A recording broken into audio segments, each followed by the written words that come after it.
Mon nom est Marlo Westbrook, et j'ai 70 ans. Pendant 42 ans, j'ai travaillé comme inspectrice des douanes maritimes au port de Baltimore, examinant les cargos et assurant le respect des réglementations commerciales internationales. Ce n'était pas un travail glamour, mais il m'a appris à repérer la tromperie à des kilomètres, une compétence qui me servirait bien d'une manière que je n'aurais jamais imaginée. Après avoir pris ma retraite il y a 5 ans, je pensais que mes jours de confrontation étaient derrière moi. J'avais élevé mon fils Garrett comme mère célibataire après que son père soit mort dans un accident de construction quand Garrett n'avait que 3 ans. Nous étions tout l'un pour l'autre, du moins je le croyais. Voici l'histoire de comment mon monde s'est effondré un mardi après-midi, quand l'enfant pour qui j'avais tout sacrifié a choisi sa femme plutôt que sa mère, et comment j'ai découvert que parfois la plus grande vengeance est simplement de survivre avec sa dignité intacte. Ce que vous allez lire s'est passé il y a 6 mois, et cela a changé tout ce que je croyais savoir sur la famille, la loyauté et le prix de l'amour d'une mère. Avant d'entrer dans les détails de l'histoire, veuillez me faire savoir de quel pays vous regardez et à quelle heure. Et n'oubliez pas de vous abonner s'il vous plaît, je vous en supplie. Le balai s'est abattu violemment sur mes épaules, envoyant des douleurs lancinantes dans mes articulations arthritiques. J'ai trébuché en avant, me rattrapant au comptoir de la cuisine tandis que les poils du balai raclaient mon cou. La femme qui le tenait, ma belle-fille Bethany, se tenait là avec une fureur qui brillait dans ses yeux noisettes, ses cheveux blonds décolorés ébouriffés autour de son visage. « N'ose pas me dire comment élever mes enfants » a-t-elle crié, levant à nouveau le balai. C'est alors que je l'ai entendu, un rire. Un rire profond et sincère venant de l'entrée. Je me suis tournée pour voir mon fils Garrett plié en deux, sa main serrant son ventre comme s'il venait d'entendre la blague la plus drôle du monde. « Maman, tu devrais voir ta tête » a-t-il haltéphallégé entre deux ricanements. « Bethany, refais-le » Mon cœur s'est brisé en 1000 morceaux en regardant le garçon que j'avais élevé, celui pour qui j'avais travaillé en double équipe afin de lui payer ses études, traitant mon agression comme un divertissement. Du sang coulait de l'endroit où le bord du balai avait attrapé mon oreille. « Garrett » ai-je murmuré, en attrapant mon téléphone. Son rire s'est arrêté instantanément. « N'appelle pas le 911 » a-t-il dit, sa voix soudainement froide et menaçante. « Tu es tombé. C'est tout ce qui s'est passé ici. » Je suis resté figé dans leur cuisine, la même cuisine où je les avais aidés à peindre les murs en vert sauge il y a à peine 2 ans quand ils avaient emménagé dans cette maison sur Chesapeake Bay Drive. Mes mains tremblaient tandis que je baissais le téléphone, non pas de peur mais à cause de la réalisation écrasante que mon fils, mon unique enfant, était devenu un étranger. Bethany a jeté le balai de côté avec un sourire satisfait, rajustant son chemisier de créateur comme si elle ne venait pas d'agresser une femme de 70 ans. Elle l'avait bien cherché, Garrett, a-t-elle dit, sa voix dégoulinant d'une fausse douceur. Ta mère pense qu'elle peut débarquer ici et critiquer comment j'élève Kédan et Sophia. Eh bien, j'en ai fini d'être poli. Garrett s'est déplacé pour se tenir à côté de sa femme, son bras glissant autour de sa taille dans une démonstration de solidarité qui ressemblait à un autre coup. Maman, tu dois apprendre les limites, a-t-il dit, comme si j'étais le problème, comme si exprimer mon inquiétude concernant mes petits-enfants manquant l'école pour la 3e fois ce mois-ci faisait de moi la méchante. La pièce tournait légèrement, que ce soit à cause du coup ou de la trahison, je ne pouvais pas le dire. Tout ce que je savais, c'est que je devais partir avant que quelque chose de pire n'arrive. J'étais juste inquiète pour les enfants, ai-je réussi à dire, ma voix ferme malgré la douleur qui irradiait à travers mes épaules et la douleur plus profonde dans ma poitrine. Le professeur de Kédan m'a appelé parce que vous ne répondiez pas au téléphone. Il échoue en mathématiques, Bethany. Sophia n'a pas rendu un seul devoir ce trimestre. Le visage de Bethany s'est tordu de rage. Ses enseignants ne savent rien. Mes bébés sont spéciaux. Ils n'ont pas besoin de suivre les mêmes règles que tout le monde. Elle a attrapé un verre sur le comptoir et l'a lancé près de ma tête. Il s'est brisé contre le mur, envoyant des fragments à travers le sol en carrelage italien que je les avais aidés à choisir. « Sors !» a-t-elle hurlé. « Sors et ne reviens pas !» Garrett est simplement resté là, ce sourire cruel jouant toujours sur ses lèvres. « Tu l'as entendu, maman. Il est temps de partir. » J'ai regardé mon fils, cherchant une trace du doux garçon qui avait l'habitude de laisser des pissenlits sur mon oreiller, qui avait tenu ma main pendant mes traitements de chimiothérapie il y a 10 ans. Il n'y avait rien d'autre qu'une froide indifférence. « Je suis ta mère, ai-je dit doucement. Cela ne signifie rien pour toi. » Sa réponse est venue sans hésitation, chaque mot soigneusement choisi pour infliger un maximum de dégâts. « Tu sais quoi, maman ? Je suis fatiguée que tu joues la victime. Tu as été jalouse de Bethany depuis le premier jour. Tu ne supportes pas que j'aime quelqu'un plus que toi. L'accusation flottait dans l'air comme un gaz toxique. Jalouse. J'avais accueilli Bethany dans notre famille à bras ouverts. Je leur avais donné l'acompte pour cette maison, utilisant la plupart de mes économies de retraite parce que je voulais qu'ils aient un bon départ. Je gardais les enfants chaque fois qu'ils le demandaient, j'annulais des voyages pour être disponible, je réorganisais toute ma vie autour de leurs besoins. Ce n'est pas vrai, Gareth, et tu le sais, ai-je dit, mais ma voix semblait faible même à mes propres oreilles. Bethany a ri, un son dur qui m'a donné la chair de poule. Oh, s'il te plaît. Tu penses qu'on ne te voit pas clair? Les visites constantes, les suggestions utiles, la façon dont tu me sapes auprès des enfants. Tu es une vieille sorcière contrôlante qui ne peut pas lâcher prise. Elle a ramassé un autre objet, un bol en céramique cette fois, et j'ai su que je devais partir avant que les choses ne s'aggravent davantage. J'ai rassemblé ce qui restait de ma dignité et me suis dirigé vers la porte d'entrée, chaque pas semblant faire 1 kilomètre. Mon épaule me faisait mal là où le balai m'avait frappé, et je pouvais sentir mon oreille qui saignait encore, les gouttes chaudes glissant le long de mon cou. Derrière moi, j'ai entendu Gareth et Bethany chuchoter, suivi de plus de ces terribles rires. Ma main était sur la poignée de la porte quand Gareth a crié. « Oh, et maman? Si tu parles de ceci à qui que ce soit, nous ferons en sorte que tout le monde sache comment tu es tombé et t'es cogné la tête. » La cousine de Bethany est infirmière à Baltimore General. Elle nous soutiendra. La menace était claire. Ils avaient planifié cela, ou du moins en avaient discuté. Ce n'était pas une perte momentanée de contrôle, c'était calculé. Je me suis tournée pour les regarder une dernière fois. Ils se tenaient ensemble dans le couloir, unis dans leur cruauté, et j'ai vu quelque chose dans les yeux de Bethany qui m'a glacé le sang jusqu'aux os. Ce n'était pas terminé. Ce n'était que le début. Je comprends, ai-je dit simplement, puis je suis sortie dans l'après-midi gris d'octobre, laissant derrière moi le fils que j'avais aimé plus que la vie elle-même et entrant dans un monde où tout ce que j'avais cru sur la famille venait d'être prouvé faux. 3 semaines avant l'incident du balai, je vivais dans une ignorance bien heureuse. Mon petit appartement à Dundalk donnait sur le port, et je passais mes matinées à regarder les cargos naviguer dans le chenal en sirotant du café dans la même tasse que Gareth m'avait offerte pour la fête des mères 15 ans auparavant, meilleure maman du monde en lettres bleues qui s'effaçaient. La vie semblait complète. Je faisais du bénévolat au musée maritime 2 fois par semaine, partageant des histoires de mes jours d'inspectrice des douanes avec des écoliers aux yeux écarquillés. Mes soirées étaient consacrées à la lecture ou à travailler sur la collection de bateaux en bouteille que j'avais commencé après ma retraite. Des plaisirs simples pour une vie simple. Puis l'appel est venu de la professeure de Quédan, Madame Delacroix, et tout a commencé à se défaire. Madame Westbrook? Je suis désolée de vous déranger, mais je n'ai pas pu joindre les parents de Quédan, et vous êtes inscrite comme contact d'urgence. Sa voix portait un poids qui m'a fait poser mon café. Quédan n'est pas venu à l'école depuis 5 jours. Quand il assiste aux cours, il s'endort à son bureau. Ses devoirs n'ont pas été complétés depuis des semaines. Je suis inquiète.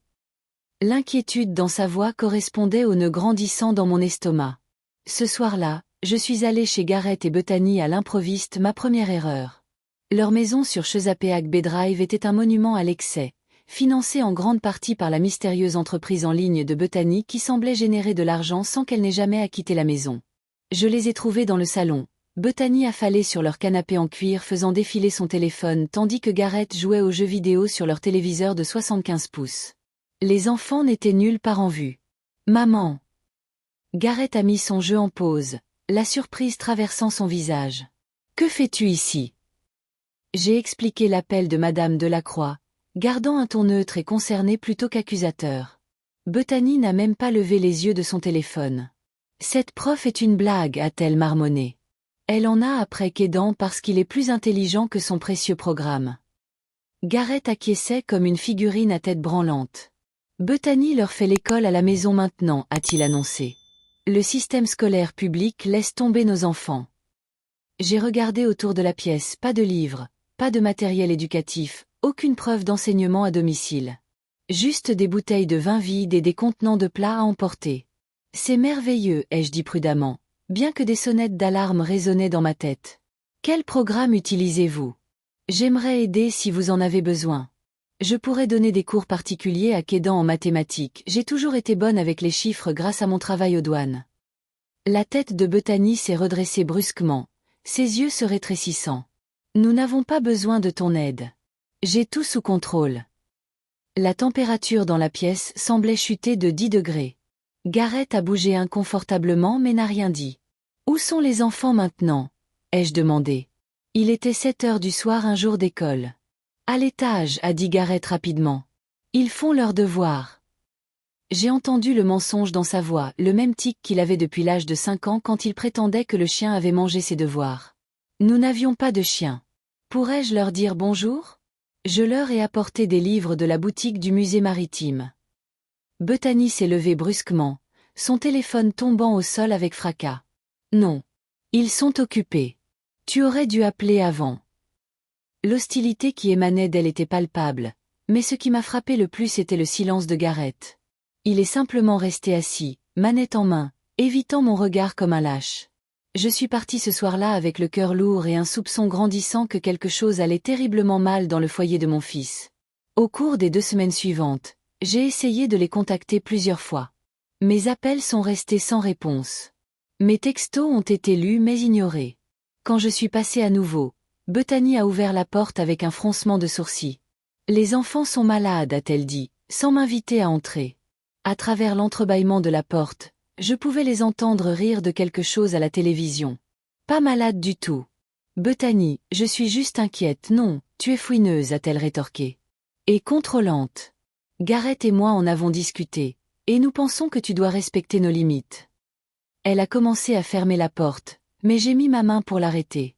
J'aimerais entendre ça de mon fils. Le visage de Bethany s'est transformé en quelque chose de laid. Ton fils en a assez de ton interférence. Nous en avons tous les deux assez. Ne reviens pas à moins d'être invité. La porte a claqué à mon visage, me laissant debout sur le porche que je les avais aidés à décorer à Noël dernier, me demandant comment tout avait pu mal tourner si rapidement. Cette nuit-là, j'ai appelé ma meilleure amie Cordelia, qui avait travaillé avec moi au port pendant 20 ans avant de prendre sa retraite en Floride. Quelque chose ne va pas, lui ai-je dit, expliquant la situation. Cordelia, jamais du genre à mâcher ses mots, est allée droit au cœur du problème. Ma chérie, cette femme a ton garçon enroulé autour de son petit doigt. Je l'ai vu avant. Elle l'isole, le retourne contre toi. Manipulation classique. Je voulais argumenter, défendre Gareth, mais les mots ne venaient pas. Au fond, je savais qu'elle avait raison. Que dois-je faire? Ai-je demandé, me sentant impuissante pour la première fois depuis que j'étais restée debout devant la tombe de mon mari 37 ans auparavant. Documente tout, a conseillé Cordelia. Chaque interaction, chaque inquiétude concernant ses enfants. Tu pourrais en avoir besoin plus tard. Je pensais qu'elle était paranoïaque. 3 jours plus tard, quand Bethany a abattu un balai sur mes épaules pendant que mon fils riait, j'ai réalisé que Cordelia m'avait préparé à la guerre. Je ne savais simplement pas que l'ennemi porterait le visage de mon fils quand la bataille arriverait. Le trajet de retour de chez Gareth après l'agression a été les 20 minutes les plus longues de ma vie. Mes mains tremblaient sur le volant, et j'ai dû m'arrêter 2 fois quand les larmes ont brouillé ma vision. La douleur physique n'était rien comparée à la dévastation émotionnelle. À un feu rouge sur Eastern Avenue, j'ai aperçu mon reflet dans le rétroviseur, le sang avait séché sur mon oreille, mes cheveux gris étaient ébouriffés, et mes yeux semblaient creux. J'avais l'air d'une victime, et je détestais ça. Au moment où j'ai atteint mon appartement, quelque chose avait changé en moi. Les larmes avaient séché, remplacées par une froide clarté que je reconnaissais de mes jours d'inspectrice des douanes. Quand vous aviez vu assez de contrebandiers et de criminels, vous développiez un instinct de survie. Bethany avait commis une erreur critique. Elle avait montré son vrai visage trop tôt, et elle l'avait fait violemment. Plus important encore, elle avait révélé que Gareth était complètement sous son contrôle. Il ne s'agissait plus simplement d'une belle fille difficile. Il s'agissait de sauver mes petits-enfants de ce qui se passait dans cette maison. J'avais peut-être perdu mon fils, mais je serais damnée si j'abandonnais Kédan et Sophia. D'abord, l'épreuve. J'ai pris des photos de mes blessures, grimaçant en me tordant pour capturer les ecchymoses qui se formaient déjà sur mes épaules. La coupure sur mon oreille était petite mais profonde, et le sang sur mon col racontait sa propre histoire. J'ai écrit tout ce qui s'était passé, chaque mot prononcé, chaque rire cruel de mon fils. Mes mains étaient stables maintenant, mon écriture précise. 42 ans à rédiger des rapports d'inspection détaillés m'avait bien formé. Puis j'ai fait quelque chose qui aurait semblé impensable ce matin-là, j'ai appelé un avocat. Pas n'importe quel avocat, mais Dolores Mandenal, qui s'était fait un nom à Baltimore en défendant les droits des grands-parents. Madame Westbrook, je suis désolée que cela vous soit arrivé, a-t-elle dit après que j'ai expliqué la situation. Mais je dois vous faire comprendre quelque chose.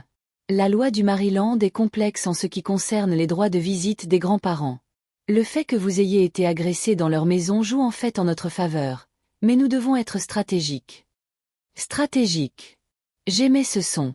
Il ne s'agissait pas de vengeance, il s'agissait de justice et de protéger ses enfants. J'ai passé le reste de cette journée à suivre les conseils de Dolores. D'abord, je suis allée dans une clinique de soins urgents pour faire documenter officiellement mes blessures. Le jeune médecin, dont le badge indiquait Dr Ashwin Patel, était doux mais minutieux.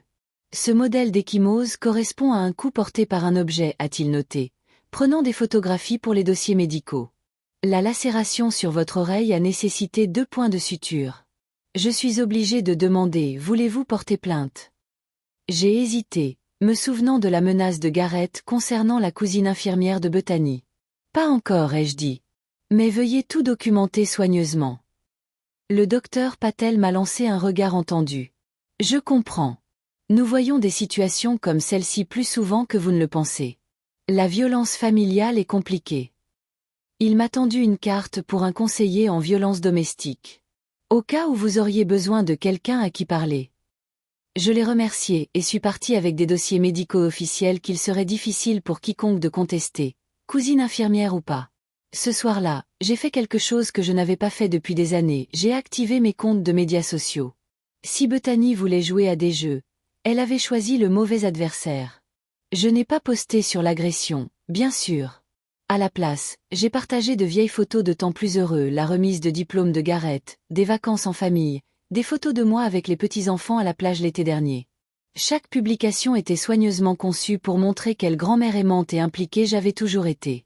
En quelques heures, des amis et des parents éloignés commentaient, demandant comment allaient les enfants, mentionnant à quel point Garrett avait de la chance d'avoir une mère si dévouée. Je construisais un récit, créant une trace papier numérique de mon caractère. Puis j'ai commencé ma véritable enquête. Bethany prétendait gérer une entreprise en ligne. Mais quoi exactement? Je n'avais jamais obtenu de réponse claire. Utilisant des compétences que j'avais affinées en suivant les manifestes d'expédition et les déclarations douanières, j'ai commencé à creuser sur Bethany Marie Patterson Westbrook. Ce que j'ai trouvé m'a glacé le sang. Plusieurs alias. 3 adresses précédentes dans différents états. Une traînée de relations brisées et de ponts brûlés. Et le plus inquiétant, un casier judiciaire juvénile scellé au Texas. Ma belle-fille n'était pas seulement difficile ou manipulatrice. Elle était dangereuse. Et elle avait complètement trompé mon fils. J'ai tout imprimé, organisant le tout dans un dossier qui s'épaississait d'heure en heure. Des dossiers judiciaires d'une relation précédente où elle avait été accusée de fraude financière, charge abandonnée quand la victime a soudainement refusé de témoigner. Des publications sur les médias sociaux d'anciens amis mettant en garde les autres contre son comportement manipulateur. Un modèle a émergé d'une femme qui s'attachait à des hommes vulnérables, les isolait de leur système de soutien, et les saignait à blanc avant de passer à autre chose. Mais Garrett n'était pas juste une autre cible. C'était mon fils, et qu'il le sache ou non, il avait besoin d'aide. La question était comment sauver quelqu'un qui ne voulait pas être sauvé, surtout quand tenter de le faire pourrait le pousser davantage dans sa toile. Je me suis assise à ma table de cuisine, entourée de preuves, et j'ai commencé à formuler un plan. Bethany pensait avoir gagné en retournant mon fils contre moi.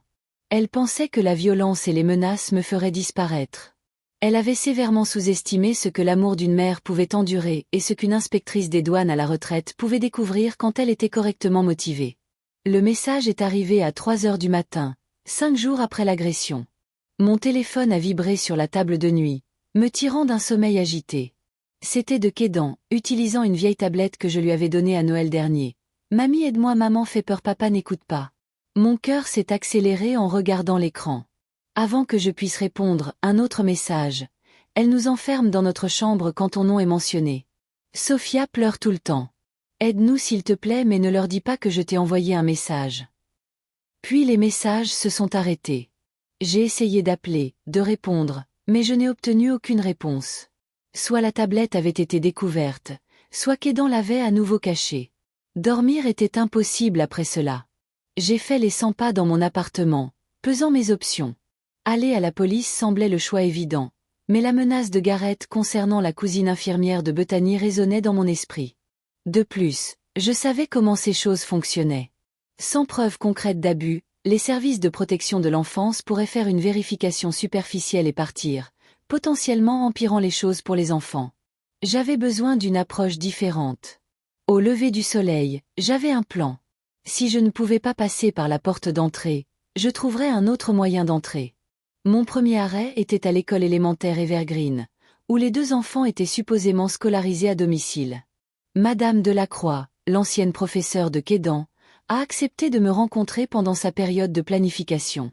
La femme d'âge moyen aux yeux gentils et aux rides d'inquiétude semblait soulagée de me voir. J'ai été inquiète, a-t-elle admis, fermant la porte de sa classe pour plus d'intimité. Quédan était un garçon si brillant, mais dans les semaines avant qu'il ne le retire, il semblait différent. Renfermé. Sa sœur aussi. Je lui ai montré les messages de Quédan, regardant son visage pâlir. C'est grave, Madame Westbrook. En tant que personne mandatée pour signaler, je t'avais déjà déposé vos inquiétudes, j'en suis sûre, ai-je interrompu doucement. Mais laissez-moi deviner, les parents ont fourni juste assez de documentation pour satisfaire les exigences minimales. Elle a acquiescé à contre-cœur. Bethany a soumis des documents pour l'école à la maison, mais c'était le minimum. Légalement suffisant mais inquiétant. Nous connaissions toutes deux les limites du système. Je l'ai remerciée et suis partie avec la promesse de la tenir informée, l'ajoutant à ma liste croissante d'alliés. Ensuite, j'ai contacté des voisins sur Chesapeake Bay Drive. La plupart connaissaient à peine Garrett et Bethany, le couple restait à l'écart, apparemment. Mais Madame Chen, qui vivait 2 maisons plus loin, avait remarqué des choses. Les enfants jouaient dehors tout le temps auparavant, m'a-t-elle dit autour d'un thé dans sa cuisine impeccable. Mais ces derniers mois, je les vois à peine. Quand je les vois, ils ont l'air négligés. J'ai demandé une fois à Bethany si tout allait bien, et elle m'a presque arraché la tête. Madame Chen, une infirmière pédiatrique à la retraite, avait documenté ses inquiétudes dans un journal, notant les dates où elle avait entendu des cris provenant de la maison ou vu les enfants semblant négligés. Je ne savais pas quoi faire, a-t-elle admis. Appeler les services de protection de l'enfance semblait extrême, mais maintenant. Elle a accepté de fournir une déclaration si nécessaire, une autre pièce de preuve dans mon dossier grandissant. Mais j'avais besoin de plus que des voisins et des enseignants inquiets. J'avais besoin de quelqu'un qui pourrait s'approcher de Bethany sans éveiller de soupçons. C'est alors que je me suis souvenu d'Imogen Faris, une enquêtrice privée avec qui j'avais travaillé lors d'une affaire de fraude douanière des années auparavant. Imogen, maintenant dans la soixantaine mais toujours vive d'esprit, a écouté mon histoire sans interruption. Quand j'ai terminé, elle s'est adossée à sa chaise de bureau, les doigts joints. Cette Bethany semble être une manipulatrice narcissique classique. L'escalade de la violence est inquiétante, cela suggère qu'elle se sent menacée. Ton fils est ce que nous appelons un singe volant, quelqu'un qui fait le sale boulot du narcissique sans se rendre compte qu'il est utilisé. Ça faisait mal d'entendre Garrett décrit de cette façon, mais je ne pouvais pas contester cette évaluation. De quoi as-tu besoin que je fasse? A demandé Imogen. Vérification des antécédents, surveillance, quoi? Tout, ai-je dit. Mais surtout, j'ai besoin de savoir si ces enfants sont en sécurité. Quédan m'a contacté. Il a peur. Imogen a acquiescé, prenant déjà des notes. Je vais commencer par les registres publics, puis passer à la surveillance. Si elle gère une entreprise en ligne, il pourrait y avoir des clients mécontents prêts à parler. Ces types laissent généralement une traînée de victimes. Les honoraires entameraient mes économies, mais je n'ai pas hésité. Certaines choses valaient plus que l'argent. Cet après-midi-là, j'ai reçu un appel inattendu de Garrett. Mon cœur a bondi, peut-être avait-il retrouvé ses esprits. Mais sa voix était froide, professionnelle. Maman, Bethany et moi en avons discuté, et nous sommes prêts à te laisser voir les enfants à nouveau. Mais il y a des conditions. J'ai mordu ma langue, le laissant continuer. Tu dois t'excuser auprès de Bethany pour ton comportement passé. Par écrit. Et tu dois reconnaître que tu avais tort concernant nos choix parentaux. De plus, toutes les visites seront supervisées, et tu n'as pas le droit de leur apporter des cadeaux ou de parler d'école. Les conditions étaient humiliantes, conçues pour établir le contrôle complet de Bethany. Mais si cela signifiait voir mes petits-enfants, vérifier leur bien-être. J'y réfléchirai, ai-je dit prudemment. Pas de réflexion, a rétorqué Garrett. Tu as 24 heures pour décider. Et maman? Si tu tentes quoi que ce soit, appelez les services de protection de l'enfance, parlez aux enseignants, n'importe quoi, tu ne les reverras jamais. Bethany a déjà parlé à un avocat concernant une ordonnance restrictive. Ne nous teste pas. L'appel s'est terminé, me laissant fixer mon téléphone. Ils escaladaient, ce qui signifiait que Bethany se sentait menacée. Bien. Mais cela signifiait aussi que les enfants étaient en plus grand danger. 24 heures pour décider si je me soumettais à leur humiliation ou si je risquais de perdre complètement l'accès.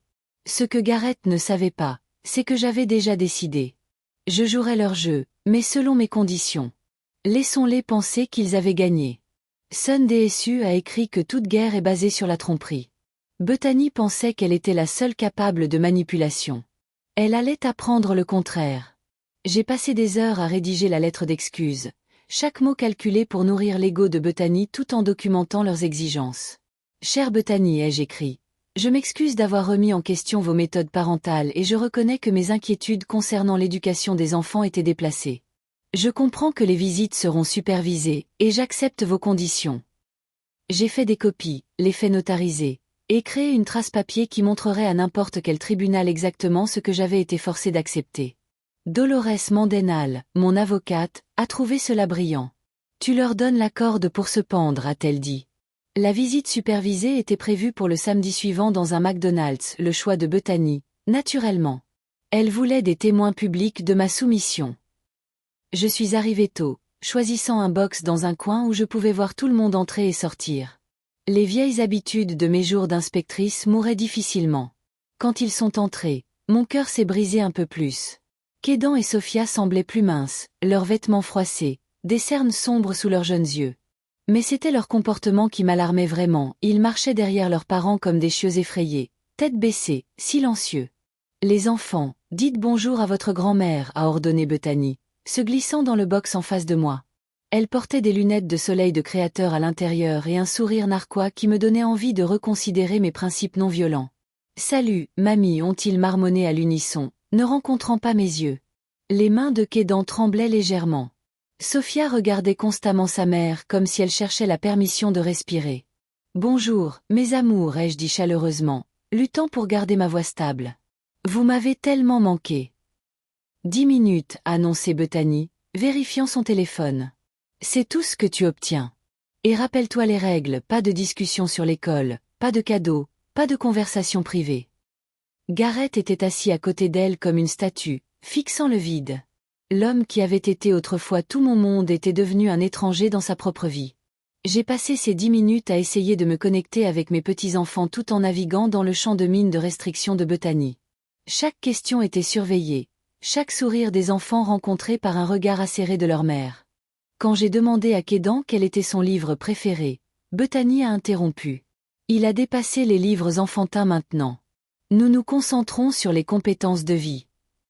Quand j'ai complimenté les cheveux de Sophia, Bethany a rétorqué, ne lui remplis pas la tête de vanité. Les enfants sont devenus plus renfermés à chaque échange, et j'ai réalisé que cette visite n'était pas seulement supervisée, c'était une performance. Bethany leur montrait ce qui arrivait quand quelqu'un la contrariait. Mais alors Kédan a fait quelque chose de brave. Quand Bethany s'est tournée pour aboyer des ordres à un employé de McDonald's concernant son café, il m'a rapidement fait un signe des lettres que j'ai reconnues de l'alphabet de la langue des signes que nous avions appris ensemble l'été dernier. AIDE. Mon cœur s'est accéléré, mais j'ai gardé une expression neutre, acquiesçant simplement légèrement pour montrer que j'avais compris. Sophia a vu l'échange et, dans un moment d'innocence enfantine, a commencé à signer aussi avant que Bethany ne se retourne brusquement. « Qu'est-ce que vous faites » a-t-elle exigé. « Rien » a dit Kédan rapidement. « Juste, j'étire mes doigts. » Le regard que Bethany lui a lancé était du pur venin. « Nous partons. » « Mais ça ne fait pas 10 minutes, ai-je commencé. »« J'ai dit que nous partons. » Bethany s'est levée brusquement, tirant Sophia par le bras. La petite fille a grimacé mais n'a pas pleuré, elle avait appris à ne pas le faire. « Allez, Gareth. Ta mère ne peut manifestement pas suivre des règles simples. » Gareth s'est levé comme une marionnette, ses mouvements mécaniques. Alors qu'il s'éloignait, il s'est brièvement retourné, et pendant juste une seconde, j'ai vu quelque chose dans ses yeux, de la peur? Du regret? Mais ensuite Bethany a attrapé son bras, et le moment était passé. Je suis resté dans ce McDonald's pendant une autre heure, tremblant de rage et de peur. Imogen a appelé alors que j'étais encore là. J'ai trouvé quelque chose, a-t-elle dit. L'entreprise en ligne de Bethany? C'est une opération d'arnaque romantique. Elle cible des hommes âgés, promet l'amour, puis vide leur compte. Elle a au moins 12 victimes que j'ai trouvées jusqu'à présent. Les pièces se sont mises en place. Pas étonnant qu'elle soit si paranoïaque concernant l'examen minutieux. Elle n'était pas seulement contrôlante, elle était criminelle. Cette nuit-là, le sommeil m'a encore échappé. Je continuais à voir le signe désespéré de Kédan, les yeux effrayés de Sophia, le regard vide de Gareth. Ma famille se noyait, et j'étais debout sur le rivage avec les mains liées. Mais pas pour longtemps. J'ai appelé Dolores et lui ai raconté la visite, l'appel à l'aide de Kédan, et les découvertes d'Imogen concernant les arnaques romantiques. Cela change tout, a dit Dolores. Crimes financiers, mise en danger d'enfants, tactique d'isolement, nous avons assez pour impliquer les autorités. Mais nous devons être stratégiques. Si nous agissons trop vite, elle pourrait s'enfuir avec les enfants.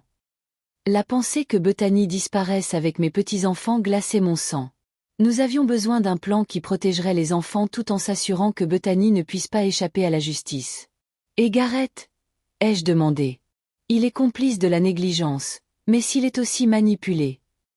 Nous nous concentrons d'abord sur les enfants, a dit fermement Dolores. Ton fils est un adulte qui fait des choix. Ses enfants n'ont pas ce luxe. Elle avait raison, mais cela ne rendait pas les choses plus faciles. Quelque part sous le contrôle de Bethany se trouvait encore mon petit garçon, celui qui avait besoin que je vérifie s'il y avait des monstres sous son lit.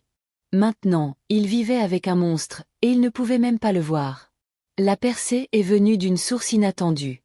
3 jours après la visite au McDonald's, j'ai reçu un appel d'un numéro que je ne reconnaissais pas. Est-ce Marlo Westbrook? La voix de la femme était hésitante, effrayée. Je m'appelle Patricia Holbrook. Je pense que votre belle-fille a détruit la vie de mon père. L'histoire de Patricia était déchirante et familière. Son père de 73 ans, Edmund, avait rencontré Bella Morrison, l'un des alias de Bethany, sur un site de rencontre. En 6 mois, il lui avait envoyé plus de 200 000 $, vidant ses comptes de retraite et hypothéquant sa maison en reverse. Elle a promis de l'épouser, de déménager à Baltimore, a dit Patricia, sa voix se brisant. Puis elle a disparu. Papa a eu un AVC 2 semaines plus tard. Il est dans une maison de soins maintenant, et nous ne pouvons pas nous permettre des soins appropriés parce qu'elle a tout pris. J'ai donné à Patricia le numéro d'Imogen et ajouté une autre victime à notre liste croissante. Mais Patricia avait autre chose, des captures d'écran de conversation, des photos que Bella avait envoyées, et plus important, des relevés bancaires montrant des transferts vers des comptes qu'Imogen a pu remonter jusqu'à Bethany. Les preuves s'accumulaient, mais j'avais besoin de quelque chose de plus immédiat pour aider mes petits-enfants. Cette opportunité est venue quand Bethany a commis une erreur cruciale. Elle a posté sur les médias sociaux une occurrence rare se vantant de son succès d'école à la maison et partageant une photo de Kédan et Sophia à leur station d'apprentissage. L'arrière-plan montrait leur chambre, et ce que j'ai vu m'a retourné l'estomac. Des matelas au sol. Un verrou à l'extérieur de la porte de leur chambre. Des contenants de nourriture vide suggérant qu'ils étaient nourris dans leur chambre comme des prisonniers. J'ai tout capturé avant qu'elle ne puisse le supprimer, mais le mal était fait. D'autres personnes l'avaient vu aussi. Des commentaires ont commencé à apparaître. Pourquoi y a-t-il un verrou à l'extérieur de leur porte? Ces enfants ont l'air si minces. Est-ce que tout va bien, Bethany? Elle a supprimé la publication en moins d'1 heure, mais je n'étais pas la seule à l'avoir sauvegardée. Madame Chen l'avait vue. Tout comme Madame Delacroix. Et, ce qui est important, un enquêteur mandaté des services à l'enfance qui se trouvait être ami avec l'une des connexions Facebook de Bethany. Les roues commençaient à tourner, et Bethany le savait. Le lendemain matin, Gareth m'a appelé, hurlant. « Que as-tu fait? Les services de protection de l'enfance viennent de se présenter à notre maison. Bethany pense que tu les as appelés. » Je n'ai appelé personne, ai-je dit honnêtement. Peut-être que si vous n'enfermiez pas vos enfants dans leur chambre, nous n'enfermons personne nulle part, a-t-il crié, mais la défensive dans sa voix me disait le contraire. Maman, tu as franchi une ligne. Bethany parle de déménager hors de l'État. Est-ce ce que tu veux? Ne plus jamais nous revoir. La menace qu'il s'enfuit a fait ma décision pour moi. J'ai appelé Dolores et lui ai donné le feu vert pour demander la garde d'urgence, citant la visite des services de protection de l'enfance, les preuves de négligence et le risque de fuite. Puis j'ai appelé le détective Raymond Kushner, qui se spécialisait dans les crimes financiers, et lui ai remis tout ce qu'Imogen avait trouvé sur les arnaques romantiques.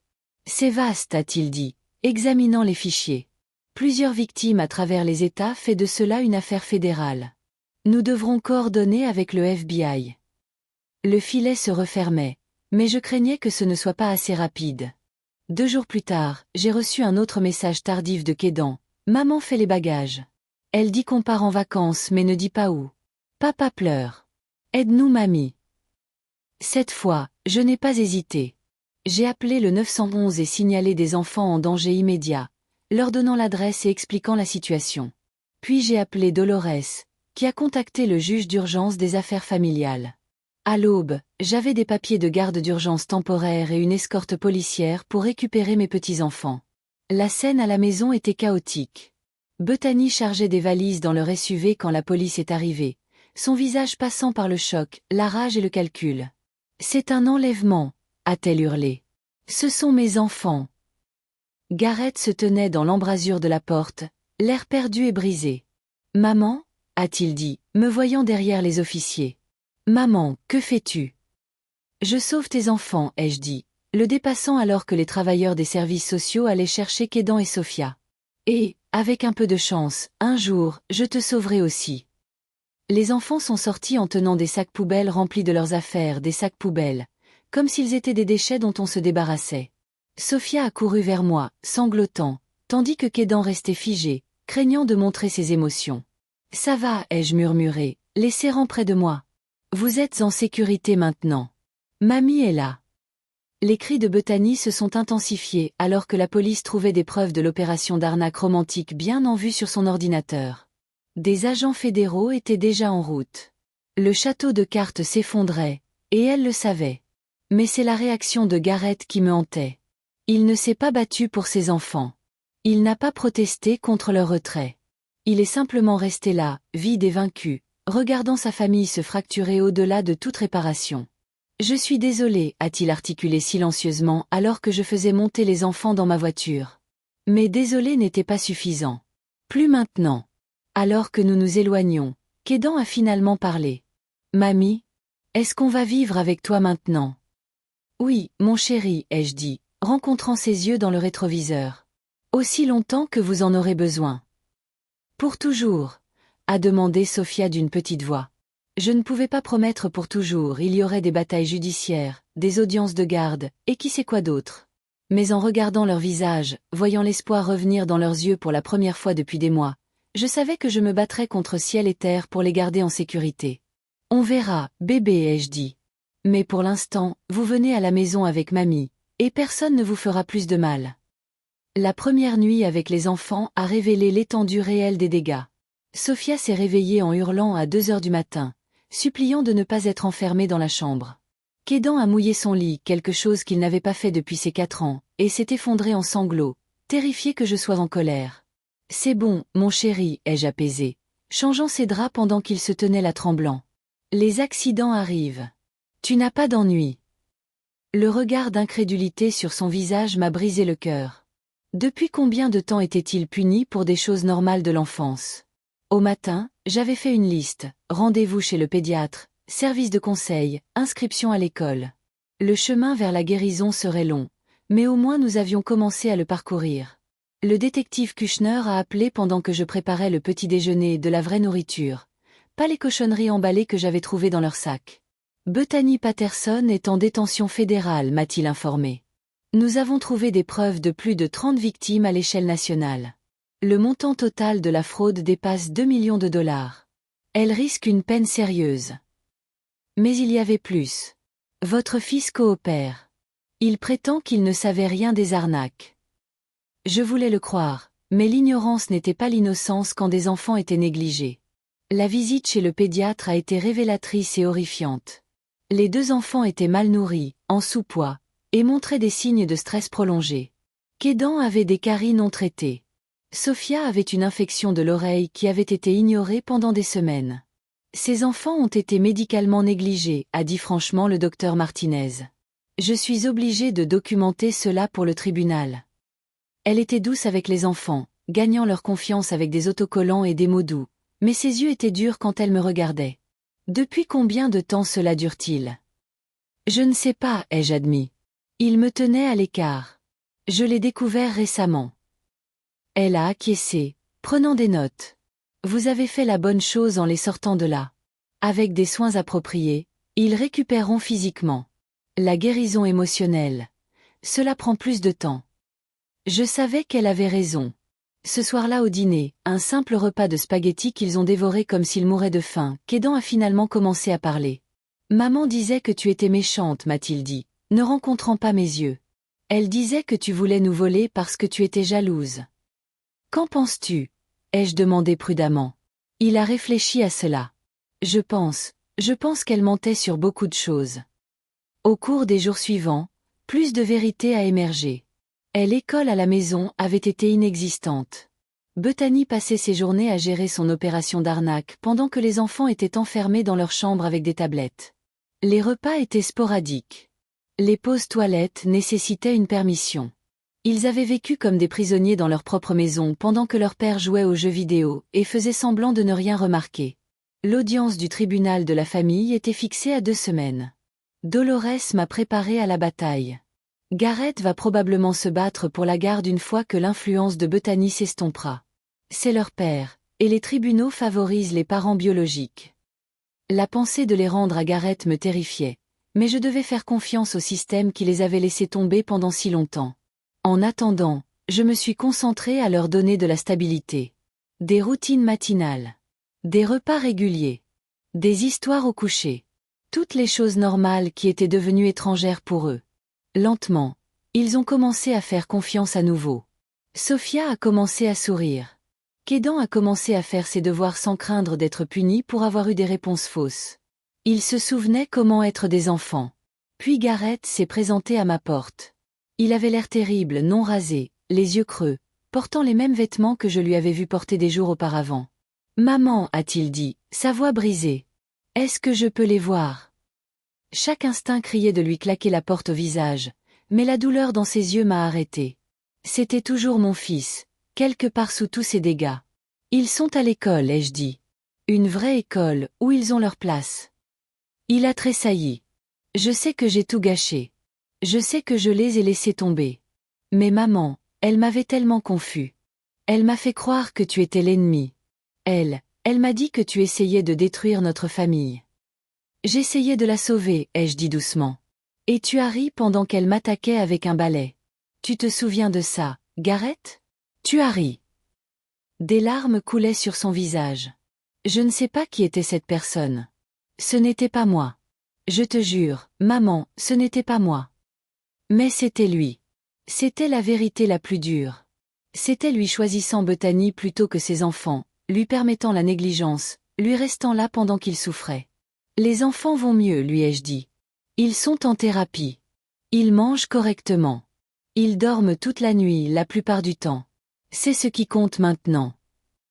Je veux les voir, a-t-il insisté. Je veux arranger les choses. Alors présente-toi au tribunal avec un vrai plan, ai-je dit. Montre au juge que tu as obtenu de l'aide, que tu comprends ce qui n'allait pas. Montre-leur que tu peux être le père que ces enfants méritent. Parce qu'en ce moment, Garrett, tu ne le hais pas. Les mots étaient durs mais nécessaires. Il se tenait là, les épaules tremblantes, le poids de ses choix l'écrasant. Une partie de moi voulait le réconforter, il était toujours mon petit garçon. Mais Aidan et Sophia étaient ma priorité maintenant. Je vais me battre, maman, a-t-il finalement dit. Je vais récupérer mes enfants. Alors bats-toi pour les bonnes raisons, ai-je répondu. Pas parce que ton ego est meurtri ou parce que tu manques d'avoir le contrôle. Bats-toi parce que tu les aimes assez pour devenir le père dont ils ont besoin. Va en thérapie. Trouve un emploi. Remets ta vie en ordre. Ensuite, nous parlerons. J'ai fermé la porte à mon fils, quelque chose que je n'aurais jamais imaginé faire. Mais parfois l'amour signifie laisser quelqu'un toucher le fond pour qu'il puisse commencer à remonter. Les enfants n'avaient pas besoin de promesses. Ils avaient besoin de preuves. Et jusqu'à ce que Garrett puisse les fournir, je me tiendrais entre eux et tout autre mal, même si cela signifiait me tenir contre mon propre fils. L'audience au tribunal est arrivée avec le poids de 3 vies en suspens. Je me suis habillée soigneusement, professionnelle mais pas froide, grand-maternelle mais pas faible. Les enfants avaient été préparés par leur conseillère, le docteur Sarah Winters, qui témoignerait de leurs progrès et de leurs besoins continus. Dolores avait assemblé une montagne de preuves, dossiers médicaux, rapports des services de protection de l'enfance, déclarations de témoins, et documentation des crimes de Bethany. Souviens-toi, m'a-t-elle conseillé, tu n'essaies pas de punir Garrett. Tu défends les meilleurs intérêts des enfants. La salle d'audience était plus petite que je ne l'avais prévu, plus intime et d'une certaine manière plus intimidante à cause de cela. Garrett était assis à la table opposée avec son avocat, un jeune défenseur public qui semblait dépassé. Il avait perdu du poids, son costume flottant sur sa silhouette. Quand il m'a vu, il a tenté un sourire qui n'a pas atteint ses yeux. La juge Catherine Morrison, une femme dans la soixantaine aux yeux vifs et aux cheveux grisonnants, a examiné les dossiers avec une attention méticuleuse. Le procureur fédéral était là aussi, les crimes de Bethany étaient devenus partie intégrante de l'affaire de garde. Son absence en disait long. Madame Westbrook, a commencé la juge, vous demandez la garde permanente de vos petits-enfants. Dites-moi pourquoi vous croyez que c'est dans leur meilleur intérêt. J'ai parlé du fond du cœur, décrivant l'état des enfants quand je les avais récupérés, leur progrès en seulement 2 semaines, leurs besoins de stabilité. Je n'ai pas diabolisé Garrett, j'ai simplement énoncé des faits. La négligence médicale. L'abandon éducatif. Le traumatisme psychologique d'être enfermé dans leur chambre. Et où est Madame Patterson Westbrook maintenant ? A demandé la juge, bien qu'elle connaisse clairement la réponse. En détention fédérale en attente de procès, a fourni le procureur. Elle fait face à 47 chefs d'accusation de fraude électronique, blanchiment d'argent et vol d'identité. Nous enquêtons également sur des accusations potentielles de mise en danger d'enfants. Garrett a tressailli à chaque mot. Son avocat a argumenté qu'il avait été manipulé, qu'il était aussi une victime, qu'avec Bethany partie il pourrait fournir un foyer approprié. Cela aurait pu être convaincant sans ce qui a suivi. Le docteur Winters a pris la parole, son témoignage dévastateur dans sa précision clinique. Les 2 enfants montrent des signes d'abus psychologiques prolongés et de négligence. Kédan présente des symptômes de SSPT complexe. Sophia a un mutisme sélectif déclenché par les figures d'autorité masculine. Elle ne parle pas du tout aux hommes. La salle d'audience était silencieuse alors qu'elle continuait. Selon mon opinion professionnelle, renvoyer ces enfants aux soins de leur père à ce moment serait gravement préjudiciable à leur établissement. Ils ont besoin de cohérence, de sécurité et de thérapie intensive. Ils doivent reconstruire leur capacité à faire confiance aux adultes. Puis est venu le moment qui a tout changé. La juge a demandé à parler avec Kédan en privé dans son bureau, avec seulement le greffier présent. Procédure standard dans les affaires de garde, mais terrifiante néanmoins. Kédan est parti pendant 20 minutes qui semblaient 20 heures. Quand il est revenu, son visage était pâle mais déterminé. L'expression de la juge quand elle est revenue était soigneusement neutre, mais j'ai saisi quelque chose dans ses yeux, de la colère, soigneusement contrôlée. « J'ai entendu l'enfant », a-t-elle dit simplement. « Monsieur Westbrook, avez-vous quelque chose à ajouter avant que je ne prenne ma décision ?» Garrett s'est levé, sa voix tremblante. « Votre honneur, j'aime mes enfants. Je sais que je les ai laissés tomber, mais je veux réparer les choses. Je suis en thérapie maintenant. J'ai un entretien d'embauche la semaine prochaine. Je reste chez mon cousin pendant que je me remets sur pied. S'il vous plaît, ils sont tout ce qu'il me reste. » Monsieur Westbrook, la voix de la juge était sévère mais pas cruelle. Vos enfants ont passé des mois enfermés dans une chambre pendant que vous jouiez aux jeux vidéo. Ils étaient mal nourris pendant que vous commandiez des plats à emporter. On leur a refusé l'éducation pendant que vous choisissiez l'ignorance. Vous avez ri pendant que votre mère était physiquement agressée pour avoir essayé de les aider. Dites-moi, monsieur, qu'est-ce que vous pensiez exactement qu'il se passait dans votre maison? Garrett n'avait pas de réponse. Comment le pourrait-il? J'accorde par la présente la garde temporaire complète à Marlo Westbrook, a déclaré la juge. Monsieur Westbrook, vous aurez des visites supervisées 1 fois par semaine, en attendant l'achèvement des cours de parentalité et la poursuite de la thérapie. Cette affaire sera réexaminée dans 6 mois. Si vous voulez récupérer vos enfants, Monsieur Westbrook, vous devrez prouver que vous les méritez. Le marteau est tombé avec finalité. Le sanglot de Garrett a résonné dans la salle d'audience, mais je ne pouvais pas le réconforter. Kédan et Sophia attendaient dans la salle de jeu du tribunal, et ils avaient besoin de savoir qu'ils étaient en sécurité, qu'il ne retournait pas dans cette maison d'horreur. Tu as gagné, a dit Dolores alors que nous sortions. Mais cela ne ressemblait pas à une victoire. Cela ressemblait à un sauvetage, sauver ce qui pouvait l'être d'un naufrage. Que se passe-t-il maintenant? Ai-je demandé.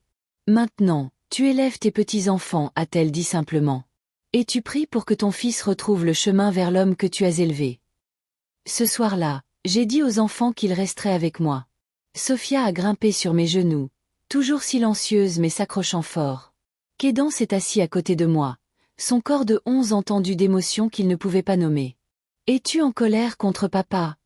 a-t-il finalement demandé. « Je suis déçue, ai-je dit honnêtement. Mais je l'aime toujours.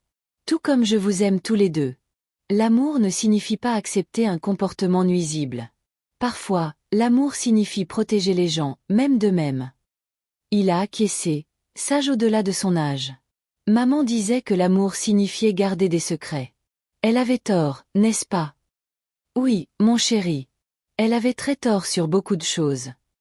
Nous sommes restés assis là alors que le soleil se couchait, 3 générations liées par le traumatisme mais maintenues ensemble par quelque chose de plus fort, l'amour féroce qui m'avait fait me battre quand il aurait été plus facile de m'éloigner. 6 mois ont passé dans un flou d'événements scolaires, de rendez-vous thérapeutiques et de petites victoires. Kédan a fait le tableau d'honneur pour la première fois, son intelligence naturelle enfin libre de s'épanouir. Sophia a recommencé à parler, d'abord en chuchotant à sa conseillère, puis progressivement aux autres. Le jour où elle a dit « je t'aime », mamie à haute voix, j'ai pleuré pendant 1 heure.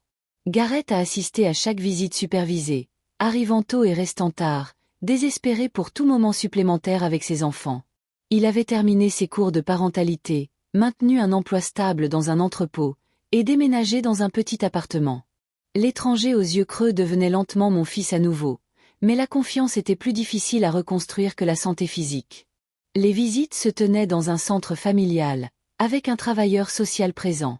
Au début, les enfants étaient distants, polis mais méfiants. Sophia ne lui parlait pas du tout, communiquant à travers moi ou Kédan. Mais progressivement, douloureusement, des ponts ont commencé à se reconstruire. Il a apporté du matériel d'art, se souvenant que Sophia aimait dessiner. Il a aidé Kédan avec ses devoirs de mathématiques, patient avec les erreurs d'une façon qu'il n'avait jamais été auparavant. Il apprenait à être le père qu'il aurait dû être depuis le début. Puis est venue la nouvelle qui a secoué notre fragile équilibre. Bethany avait accepté un accord de plaidoyer. 15 ans de prison fédérale, avec possibilité de libération conditionnelle dans 10 ans. Ces victimes recevraient une restitution partielle des actifs saisis, bien que la plupart de leur argent soit perdu à jamais. Elle s'en est tirée facilement, m'a dit Patricia Holbrook quand elle a appelé. Son père était décédé dans la maison de soins, ne se remettant jamais de l'AVC. Mais au moins elle ne peut pas faire de mal à quelqu'un d'autre pendant un moment. J'ai partagé la nouvelle avec Gareth lors d'une réunion sans les enfants. Sa réaction m'a surprise, soulagement mêlé à quelque chose comme du chagrin. Je l'aimais, a-t-il dit doucement. Ou je pensais l'aimer. Comment ai-je pu être si aveugle? Elle était une manipulatrice professionnelle, lui ai-je rappelé. Elle l'avait fait avant. Perfectionner ses techniques. Tu as été ciblé, Gareth. Mais j'aurais dû les protéger, a-t-il dit, parlant des enfants. C'était mon travail, et j'ai échoué. Il n'y avait pas d'argument contre cette vérité, donc je n'ai pas essayé. La croissance signifiait reconnaître l'échec, pas l'excuser. L'audience de révision des 6 mois approchait avec tout le monde sur les nerfs. Le docteur Winters a soumis un rapport élogieux sur les progrès des enfants.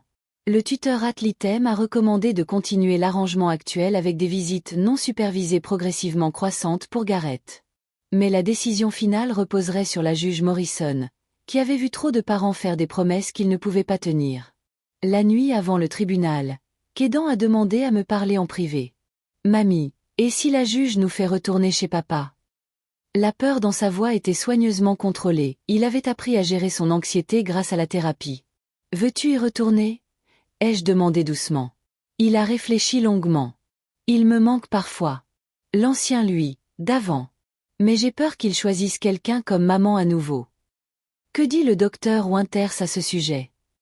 Que les gens peuvent changer mais que cela prend du temps. Que la confiance doit être regagnée lentement. Il a fait une pause.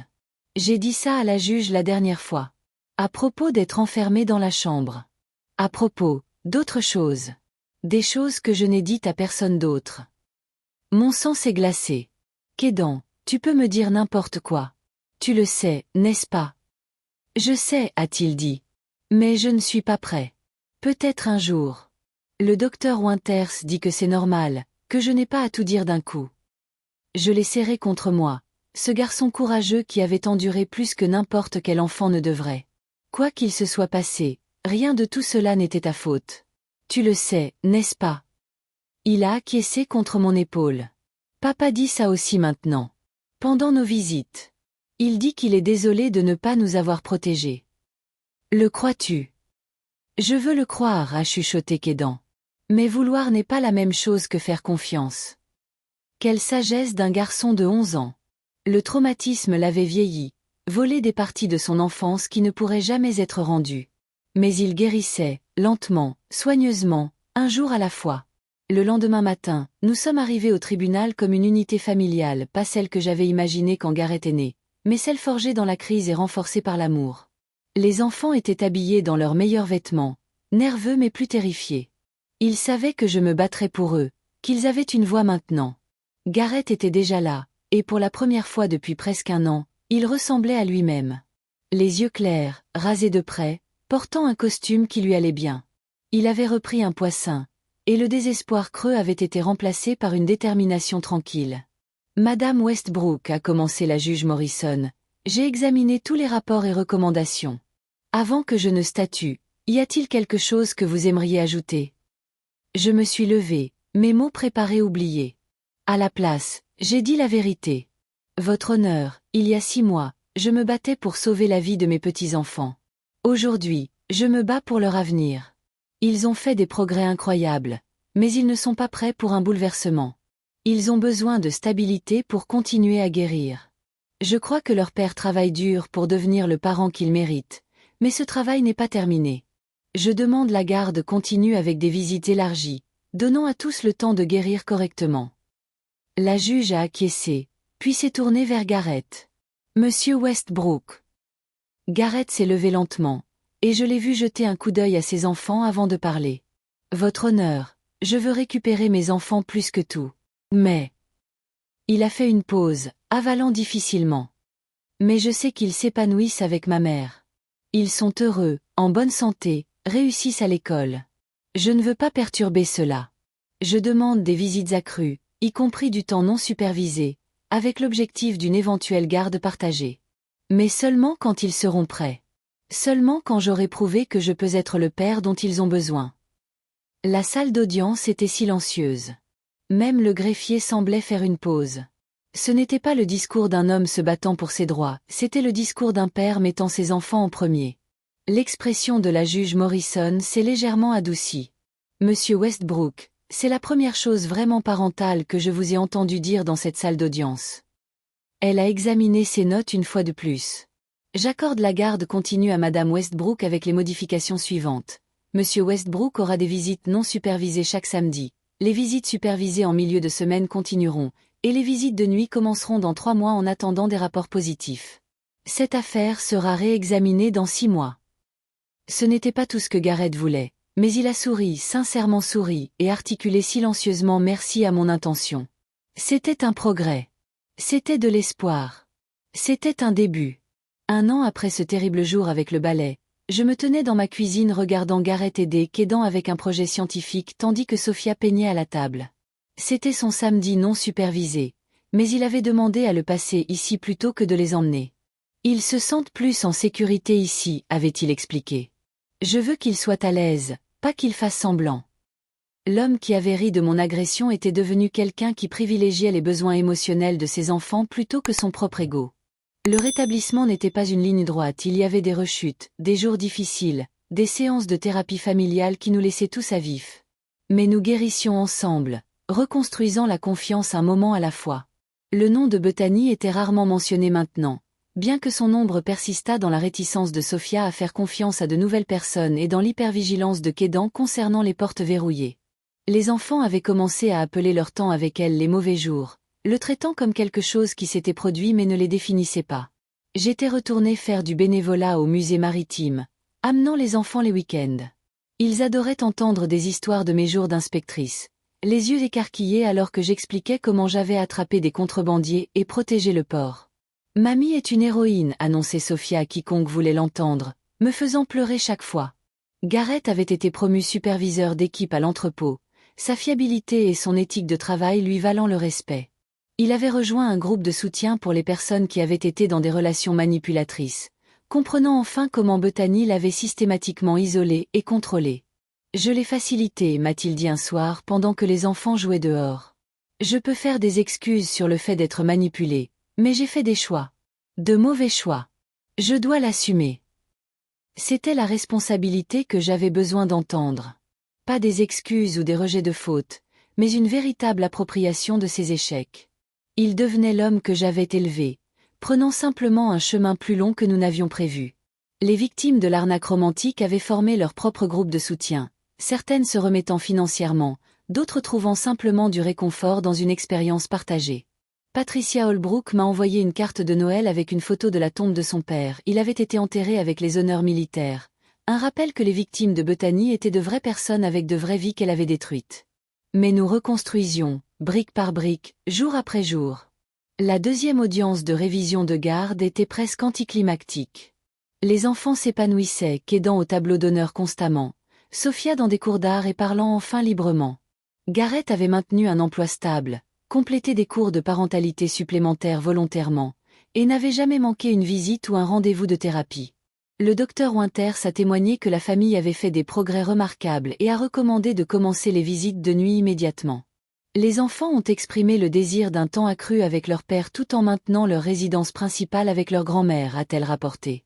Cet arrangement fournit de la stabilité tout en permettant la reconstruction de la relation. La juge Morrison semblait satisfaite. C'est ce que j'espère voir dans ces cas mais que je vois rarement, a-t-elle dit. Une famille qui a mis les besoins des enfants en premier et a fait le dur travail de guérison. Madame Westbrook, Monsieur Westbrook, vous devriez tous deux être fiers. Elle a accordé la garde partagée avec moi maintenant la résidence principale. Gareth aurait les enfants un week-end sur 2 et une nuit pendant la semaine. C'était plus qu'il n'avait osé espérer, moins que ce qui viendrait éventuellement. Des petits pas vers une nouvelle normalité. Cette nuit-là, nous avons eu un dîner de famille pour célébrer, rien de fancy, juste des spaghettis à nouveau parce que c'était devenu notre plat réconfortant. Gareth est resté pour aider aux routines du coucher, lisant à Sophia pendant que j'aidais Kédan avec ses devoirs. Cela semblait presque normal, comme si nous pouvions peut-être construire quelque chose de nouveau à partir des cendres de ce que Bethany avait brûlé. « Papa » a dit Kédan alors que Gareth le bordait. « Est-ce que tu vas te remarier » Gareth s'est assis au bord du lit, considérant sa réponse soigneusement. « Peut-être un jour, a-t-il dit. Mais pas avant longtemps. Et si je le fais, toi et Sophia la rencontrerez d'abord. Votre opinion compte pour moi maintenant. » Bien, a dit fermement Kédan. Parce qu'on ne va pas revivre ça. Non, a accepté Gareth. On ne va pas. Je te le promets. Les promesses étaient encore des choses fragiles dans notre famille, mais celles-ci semblaient solides. Gareth avait appris à la dure que ses enfants avaient besoin de protection plus qu'ils n'avaient besoin de compagnie. Après que les enfants se soient endormis, Gareth et moi nous sommes assis sur mon petit balcon surplombant le port. Des navires se déplaçaient au loin, leur lumière se reflétant sur l'eau sombre. « Merci, a-t-il dit doucement. De t'être battu pour eux quand je ne pouvais pas. De t'être battu pour moi quand je ne le méritais pas. Tu es mon fils, ai-je dit simplement. Cela n'excuse pas ce qui s'est passé, mais cela signifiait que je ne pouvais pas abandonner. Je m'étais abandonné moi-même, a-t-il admis. Après que Bethany ait été arrêtée, après que j'ai réalisé ce que j'avais laissé se produire, je voulais disparaître. La seule chose qui m'a fait continuer était de savoir que les enfants avaient besoin que je m'améliore. Nous sommes restés assis dans un silence confortable, regardant les lumières du port. La femme qui avait essayé de détruire notre famille purgeait la 2e année de sa peine, déjà oubliée par tout le monde sauf ses victimes. Mais nous avions survécu. Plus que ça, nous avions retrouvé notre chemin les uns vers les autres. « Maman » a dit Gareth alors qu'il se préparait à partir. « Je t'aime. Je sais que je ne l'ai pas montré pendant longtemps, mais je n'ai jamais cessé de t'aimer. »« Je sais, ai-je dit, serrant mon fils dans mes bras pour la première fois depuis plus d'1 an. L'amour n'est pas toujours suffisant, mais c'est un bon endroit pour commencer à reconstruire. Il est parti avec des plans pour prendre les enfants le vendredi suivant pour leur première nuit dans son appartement. Kédan était excité de voir sa nouvelle chambre. Sophia avait déjà planifié quels animaux en peluche emporter. Une excitation infantile normale à propos d'un week-end avec papa. Quelque chose qui avait semblé impossible quand j'étais partie de leur maison avec 2 enfants traumatisés et des sacs poubelles remplis d'affaires. Cette nuit-là, j'ai vérifié mes petits-enfants endormis une fois de plus. Ils avaient l'air paisibles, n'étant plus hantés par des cauchemars ou effrayés par des portes fermées. En les sauvant, nous avions tous été sauvés. Bethany avait essayé de nous détruire avec cruauté et manipulation. Elle avait échoué parce qu'elle avait sous-estimé le pouvoir de l'amour d'une grand-mère et la capacité d'une famille à guérir. Les cicatrices seraient toujours là, des rappels de la rapidité avec laquelle les choses peuvent mal tourner quand nous cessons de protéger les vulnérables. Mais les cicatrices peuvent aussi être des symboles de survie, des preuves que nous sommes plus forts que ce qui a essayé de nous briser. Et nous l'étions. Brisés mais en guérison. Séparés mais se réunissant. À jamais changé mais toujours debout. Toujours une famille. Fin.